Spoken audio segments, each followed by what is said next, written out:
پالا ہے، اس باپ نے اپنے اولاد کو پیدا کیا ہے، اس ماں نے اپنے اولاد کو پیدا کیا ہے، اور اس حالت کو اپنے اولاد کو بھی دیکھ لیتا ہے، آخر میں یہ کہنے پہ مجبور ہو جاتی ہے کہ اللہ اس سے بہتر ہے کہ اس کو اٹھا لے، لیکن اس کی موت نہیں ہو رہی ہوتی ہے۔ تو پتہ یہ چلا کہ زندگی اور موت تو اللہ کے ہاتھ میں ہے، اور کب کون کس وقت کہاں کیسے دنیا سے چلا جائے گا اس کی کوئی گارنٹی نہیں ہے۔ اے میری پردہ نشین ماں بہنوں، میں ابھی ایک بات آپ کے سامنے کر رہا ہوں، پتہ نہیں اس کے بعد میں قبول تک پہنچ سکوں گا کہ نہیں سکوں گا، اس کی مجھے بھی خبر نہیں ہے، اس کی مجھے بھی خبر نہیں ہے۔ اس لیے عقلمند انسان وہ ہے جو موت سے پہلے موت کی تیاری کر لے، موت سے پہلے موت کی تیاری کر لے۔ میری ماں بہنوں، موت سے پہلے موت کی تیاری یہ ہے کہ دیکھیں، ہمیں آپ کو موت کی سلسلے میں باتیں ہوئی ہے کہ دیکھیں ہم میں سے کسی کا کوئی ٹھکانہ نہیں، کب کس وقت کون چلا جائے گا دنیا سے، اور پھر ہمیں توبہ کا بھی موقع ملے گا کہ نہیں ملے گا۔ اس لیے کہا جاتا ہے کہ ہر وقت تیار رہو، اس بات کی بالکل بھی پرواہ نہ کرو چلو کل سے نماز پڑھنا شروع کر دیں گے، چلو کل توبہ کر لیں گے، آج تھوڑا گناہ کر لیتے ہیں کل توبہ کر لیں گے، اس بار بھی آج کھا لیتے ہیں آئندہ بھی ایسا کریں گے، اس بار گھر سے بے پردگی ہو کر کے باہر نکل جاتے ہیں کل سے نہیں نکلیں گے۔ ذرا میری بہنوں بتاؤ، کیا ہمیں آپ یقین کے ساتھ بتا سکتی ہیں کہ کل آپ زندہ رہیں گی کہ نہیں رہیں گی؟ آپ کی رات ہو سکے گی نہیں ہو سکے گی؟ کیا پتا کہ آپ کی رات ہونے سے پہلے آپ کا انتقال ہو جائے؟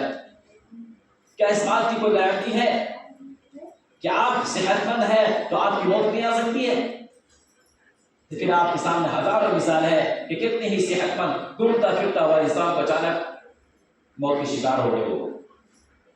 تو پتہ یہ چلا کہ موت کا کوئی ٹھکانہ نہیں ہے، کب کون کس وقت اس دنیا سے چلا جائے گا۔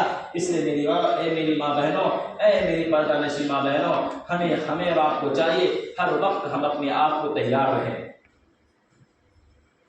ہر وقت ہم اپنے آپ کو تیار رہیں۔ ہمیں اور آپ کو تیار اس طریقے سے رہنا ہے کہ اللہ تبارک و تعالیٰ نے ہمیں دو دن کی زندگی عطا کی ہے، اس 2 دن کی زندگی کے اندر ہم اپنی من چاہی نہیں بلکہ رب چاہی زندگی گزار لیں،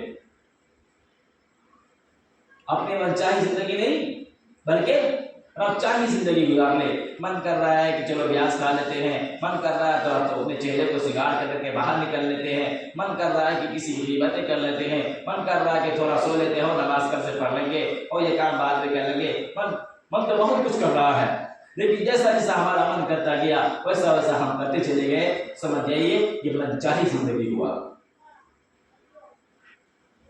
رب چاہی زندگی یہ ہے۔ قرآن نے ہمیں کیا کہا ہے، ہمیں وہ کام کرنا ہے، قرآن نے ہمیں کن چیزوں سے روکا ہے، ہمیں اس کام سے رک جانا ہے۔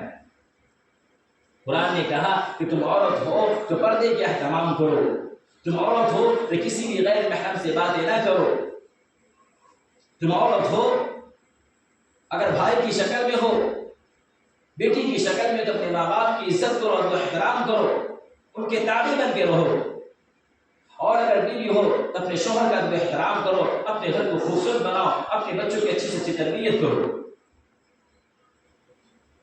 اور 5 وقتہ نماز کی پابندی کرو، جھوٹ نہ بولو، غیبتیں نہ کرو، کسی کو دھوکہ نہ دو، کسی کو تکلیف نہ دو، کوشش کرو کہ ہمارے ہاتھ ہماری زبان سے کسی کو تکلیف نہ پہنچے، تمہارے سامنے کوئی محتاج آ جائے تو تم اس کی مدد کرو، اور علم دین خود بھی سیکھو اور اپنے بچوں کو اولاد کو بھی سکھاؤ۔ یہ اللہ کا حکم ہے۔ اگر ہم نے یہ ایسا کام کیا سمجھیے کہ ہم نے رب چاہی زندگی گزارا، اور اسی زندگی پر اللہ کا وعدہ ہے، ورنہ پھر اللہ تعالیٰ نے فرما دیا اے میرے بندو یہ 2 دن کی زندگی ہے، تم چاہے جتنا ہی عیش کر لو، تم چاہے جتنی ہی میری نافرمانی کر لو، تم چاہے جتنا ہی اپنا منمانی کر لو، لیکن یاد رکھنا ایک وقت آئے گا کہ تمہیں میرے پاس آنا ہوگا۔ ذرا سوچیں میری بہنوں، ذرا سوچیں میری ماں، ہم جب پیدا ہوئے تھے تو کیا تھے؟ تنہا تھے، تن پہ ایک کپڑا بھی نہیں تھا، تن پہ ایک کپڑا بھی نہیں تھا، اور ننگے پیدا ہوئے، بھوکے پیدا ہوئے، ہاتھ خالی تھا، لیکن میرا اللہ کا کرم دیکھیں کہ جب اللہ تعالیٰ جب کوئی بچہ دنیا کے اندر آنے والا ہوتا ہے، یہ باتیں عورتیں ہماری زیادہ سمجھ سکتی ہیں کہ اللہ تبارک و تعالیٰ کسی بھی بچوں کو آنے سے پہلے 3 مہینہ 2 مہینہ پہلے اس کے رزق بھیج دیتا اللہ تعالیٰ، ماں کے تھن میں دودھ کو بھیج دیتا اللہ تعالیٰ. یہ اللہ کی کاریگری ہے. پھر جب اللہ تعالیٰ ہمیں دنیا بھوکا پیاسا ننگا بھیجتا ہے اور جیسے ہمیں دنیا کے اندر بھیجتا پھر اللہ تعالیٰ ہمارے تن پہ کپڑے دیتا ہے. ذریعہ ماں ہوتی ہے لیکن اس ماں کے دل کے اندر ممتا کو پیدا کرنے والا کون ہے؟ اللہ ہی تو ہے. پھر ہمیں اس ماں کے ذریعے سے ہمارے پیٹ کو بھرتا ہے. اگر ماں کے تھن میں اللہ دودھ نہ دے تو ماں کیسے پلائے گی؟ دیکھیے اللہ کی کاریگری. اگر ایک عورت کماری ہے اس کے تھن میں بالکل ہی دودھ نہیں ہو سکتا ہے. ایک عورت شادی شدہ بھی ہے لیکن بچے کی ولادت کا وقت قریب نہیں ہے، تھن میں دودھ نہیں آ سکتا ہے.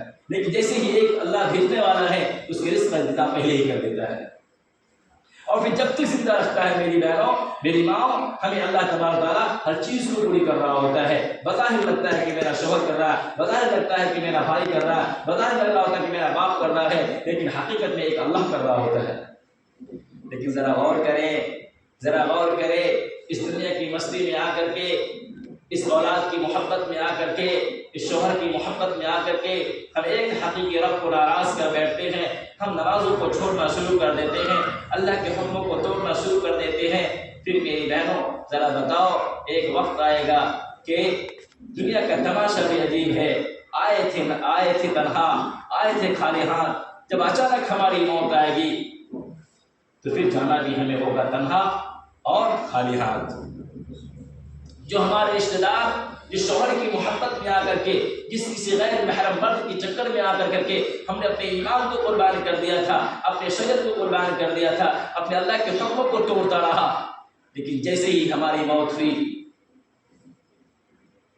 کچھ دیر تک جو ہمارے محبت کرنے والے ہیں چند آنسو بہا لیے، لیکن ہمارے ساتھ کوئی نہیں گئے، کوئی بھی نہیں ہمارے ساتھ گئے، بس چند آنسو بہا کر کے. اور پھر ہر کوئی کوشش کرنے لگتا ہے کہ جلدی سے اس کے دفنانے کی کوشش کی جائے. یعنی جو ہمیں کل تک گھروں کے اندر اپنی باہوں میں بیٹھانے والا تھا، جو کل تک ہمیں اپنے محبت کے بڑے بڑے دعوے کرتے تھے، لیکن جیسے ہی آج ہماری موت ہو جاتی ہے ہر کوئی اس فکر میں رہتا ہے کہ جلدی اس کو کیسے دفنایا جائے. اور اگر وہ جنازہ ایک دن رہ جائے پھر کہتا ہے کہ سب جائے گا گل جائے گا، جلدی سے اس کو بھگو، جلدی ہٹاؤ. نام تھا ہماری فاطمہ، نام تھی ہماری زینب، لیکن اب ہمارے نام بدل کے ہو گیا جنازہ.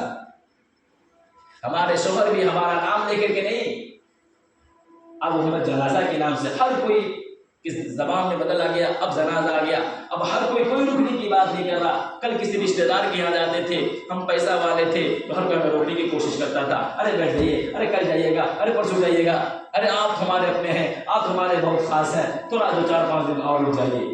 لیکن آج جب اللہ تبارک و تعالیٰ نے دنیا سے ہمارے رشتے کو ختم کر دیا، جب ہماری موت ہو گئی، ہر کوئی فکر کر رہا ہے جنازہ کب ہوگا، کب دفنایا جائے گا، کب دفنایا. کوئی روکنے کی بات نہیں کر رہا ہے.